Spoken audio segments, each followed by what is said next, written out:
கனிவின் கரம் Christian Tamil viewers அனைவருக்கும் இயேசுவின் நாமத்தினாலே அன்பின் வாழ்த்துக்கள். இப்பொழுது ஒரு வசனம் பார்க்க போகிறோம். நீதிமொழிகள் 21ஆம் அதிகாரம் 31ஆம் வசனம். குதிரை யுத்த நாளுக்கு ஆயத்தமாக்கப்படும், ஜெயமோ கர்த்தரால் வரும். ஆமீன். ஜெயம் நமக்கு தேவனிடத்துல இருந்து மாத்திரம்தான் வரும். நம்ம என்னதான் ப்ரிப்பேராக இருந்தாலும், ஒருவேளை படிப்பில் நல்ல ப்ரிப்பேராக இருந்தாலும் நமக்கு வெற்றி கொடுப்பது கர்த்தர் தான். ஏன்னா ஒருவேளை ப்ரமோஷனுக்காக நீங்கள் எதிர்பார்த்து காத்து கொண்டிருக்கலாம். இல்லை எந்த காரியமாக இருக்கலாம். ஒருவேளை கேஸு கோர்ட்டு இப்படிப்பட்ட காரியங்களுக்கு முடிவுக்காக நீங்கள் எதிர்பார்த்து காத்து கொண்டு இருக்கலாம். நம்ம என்ன காரியத்துக்காக நம்ம எதிர்பார்த்து காத்து கொண்டிருந்தாலும் ஜெயம் மற்றவர்களிடத்தில் நமக்கு வராது.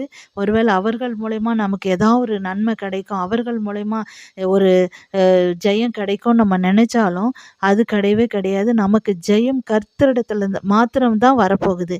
ஏன்னா வசனம் சொல்லுது, சங்கீதம் 75:6, கிழக்கிலும் மேற்கிலும் வனாந்திர திசையிலும் இருந்து ஜெயம் வராதா.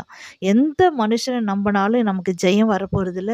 இல்லை அவங்க நமக்கு உதவி செய்வாங்க, இவங்க நமக்கு உதவி செய்வாங்க அப்படின்னு நம்ம எதிர்பார்த்துருந்தாலும் நமக்கு ஜெயம் அவர்களிடத்துலேருந்து வரப்போறதில்ல. நமக்கு ஜெயம் யார்கிட்டேருந்து வரப்போகுதுன்னா கர்த்தரிடத்துல மாத்திரம்தான் வரப்போகுது.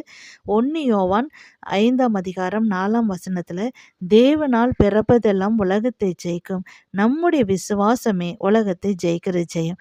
நமக்கு தேவனிடத்திலிருந்து மாத்திரம்தான் ஜெயம் வரும். அதுவும் நம்ம விசுவாசிக்கும் பொழுது, முழுமையாக அவரை நம்பும் பொழுது, விசுவாசிக்கும் பொழுது தேவனிடத்திலிருந்து நமக்கு ஜெயம் வரும். ஆண்டவராகிய இயேசு கிறிஸ்துவும் இந்த உலகத்தில் அவர் மரணத்தை ஜெயித்தார், சத்துருவை ஜெயித்தார். அதே போல் நம்மளே ஜெயிக்கிறவர்களாக அவர் வைப்பார்.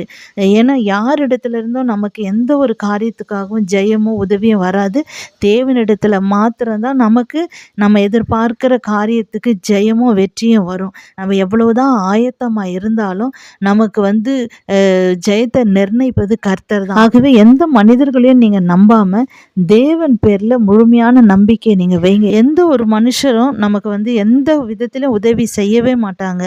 ஆனால் நம்ம தேவனை பற்றி கொள்ளும் பொழுது அவர் நம்ம உலகத்தை ஜெயிக்கிறவராக நம்மளை வைப்பார்.